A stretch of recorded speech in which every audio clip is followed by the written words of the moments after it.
22শে শ্রাবণ উপলক্ষে নিমতলা ঘাটে কলকাতা পুরসভা আয়োজিত অনুষ্ঠানে উপস্থিত ছিলেন রাজ্যের নারী ও শিশু কল্যাণ মন্ত্রী শশী পাজা এবং সেখানে তিনি সাংবাদিকদের মুখোমুখি হন। আজকে বলতে পারেন বাঙালির কাছে একটা শূন্যতা বা বিষণ্ণতার দিন।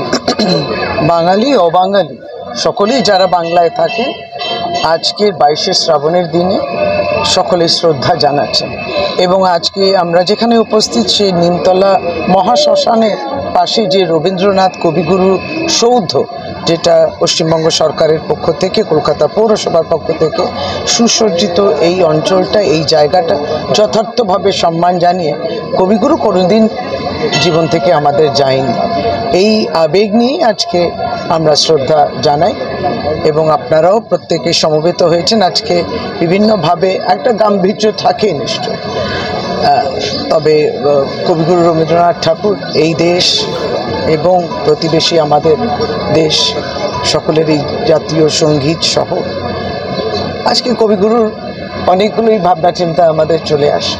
প্রতিবেশী দেশ বাংলাদেশে দেখা যাচ্ছে রবীন্দ্রনাথ ঠাকুরের মূর্তি ভাঙা, এটা না, দেখুন, আলাদা আমরা কিছু এটা নিয়ে বক্তব্য রাখবো না। আমাদের রাজ্যের মাননীয় মুখ্যমন্ত্রী বলেছেন, সকলকে তিনি অ্যাপিল করেছেন প্রত্যেকে সংযত থাকুক, শান্তি ফিরে আসুন। দিদি, এই প্রসঙ্গে একটা রাজনৈতিক প্রতিক্রিয়া, সেটা তৃণমূলের তরফেও শীর্ষ নেতৃত্ব একেবারে স্পষ্ট করে দিয়েছে কেউ যাতে কোনো রকম মন্তব্য সেইভাবে না করে।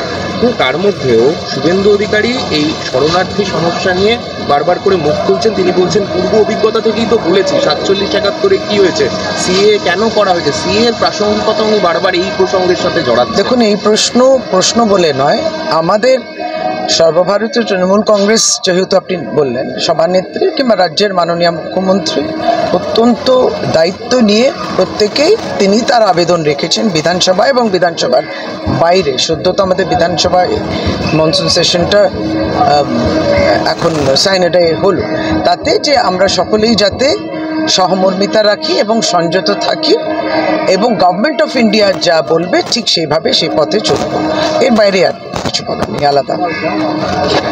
Bureau report, ND Bangla news.